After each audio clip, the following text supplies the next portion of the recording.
Պարոն Գրիգորյան, տեսել եք Հալաբյանի գետնանցումը, ինչ անմխիթար վիճակում է երկու օր էլ ավելի։ Ինչքան ժամանակ քաղաքապետարանի գործունեությունը լուսաբանում եք ինձ ասել։ 2 տարի։ 2 տարվա մեջ հնարավոր է իմանալ, որ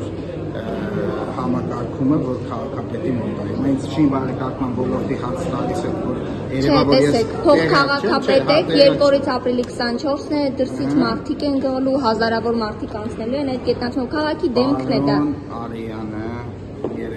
երեկեր այսօր երեքշաբթի է, երեկվա գործակարգավարական նիստին ապրիլի 24-ի կատարվելիք աշխատանքների մասով քաղաքապետին զեկուցել է։ Եթե էլի հարցեր կան, խնդրում եմ։ Հանրապետություն Խմբակցության հետ վիճել եք։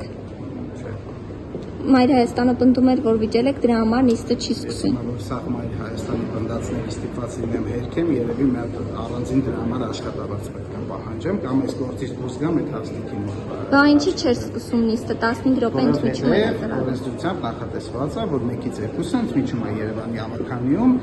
որը դուք որպես 2 տարի արդեն լրագրող պետք է իմանալ։ Չէ, ձեր թիմակիցներից շատերն էլ չգիտեին, եկել էին այստեղ դահլիճին մտել։ Եթե չգիտեին։ Այսինքն հավելյան 1 ժամի։ Այսինքն կներեք հիմա քանից։ Ես ճիշտ ասած մի 10 րոպե առաջ արդեն դահլիճում էի լինելու, եթե ձեր գործընկերոջ հարցին չպատասխանեի, որ դահլիճ եմ գնում, չի նշանակում չգիտեմ, բայց մի քիչ շուտ եմ գնում։ Չէ, հարցի կոնտեքստը այլ էր, պարոն Գրիգորյան, կոնկրետ եկել էին նիստի համար, քանի որ չի հայտարարվել 1 ժամվա համար։ Կարող է շփոթ առաջացել, որ քաղաքապետը ասել է 15 րոպեի ընդմիջում, լոգիկան հետևյալն է։ Ֆրակցիաները քվեարկությունից առաջ իրավունք ունեն վերցնել 15 րոպեի ընդմիջում, չեն կարող վերցնել մի ժամվա, բայց քանի որ այդ 15 րոպեվա ավարտը 1-ից 2-ի վիճակայքում է լինում, առնվազն այդ մի ընդմիջումը, այսպես ասած,